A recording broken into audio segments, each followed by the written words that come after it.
কি ভেবেছো ঘরে বসে বসে বিলাপ করলেই 16 কলা পূর্ণ হয়ে যাবে, নাকি তোমার কান্না শুনে পরে এসে তোমার পায়ে ধরবে? কোনটে? তেমন কপাল করে জন্মেছি কি আর?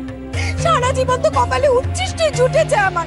আর কই, আপনি তো তখন কিছু কইলেন না। তারা যে এমন ভাবে আমাদেরকে হেনস্থা করলে কিছু তো বললেন না আপনি। বলবোটা কি, মক্ষম সময় তো বড় গিন্নি এসে হালটা ধরে ফেলল।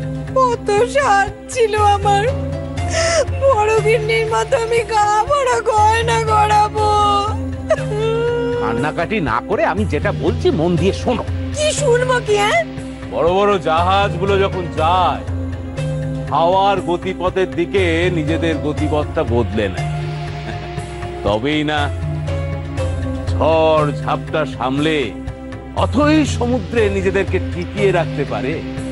গিন্নি, আমাদের সংসারটা হলো সেরকম। সংসারের হাওয়া যেদিকে বইছে, নিজেদেরকেও সেই দিকেই মিশিয়ে দিতে হয়, বুঝলে? কি শুনুন, অত ভনিতা টনিতা না আমি বুঝি না। কি বলতে চাইছেন একটু স্পষ্ট করে বলুন দেখি।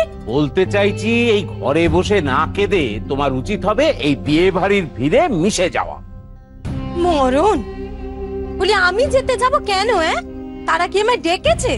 আরে বাবা, না ডাকুক না ডাকুক, তবু তুমি যাবে।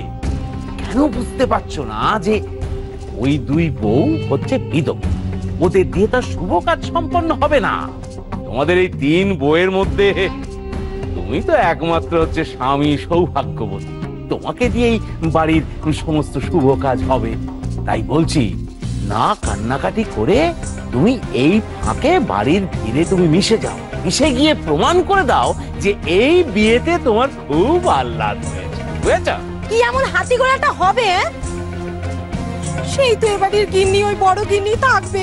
কেন বুঝতে পারছো না? দেখো, সকালবেলা দধিমঙ্গলে তুমি যাও, এরপরে যদি ওই গায়ে হলুদের তত্ত্ব নিয়ে না যাও, তাহলে কি সন্দেহ করবে না ভেবেছো?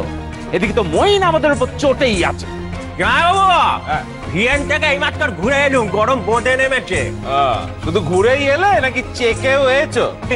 আপনাদের জন্য নিয়ে এসেছি, একটু খেয়ে দেখুন জামাইবাবু। না খা, ময়দানে যখন নেমে পড়েছো তখন জল গোলা করবার অনেক সময় পাবে। এটা আটকাতে পারলুম না ঠিকই, তবে দিদি তুমি একবার মেয়েটিকে বের পর এ বাড়িতে পা রাখতে দাও, তারপর আমার মাথা আর তোমার হাত জট।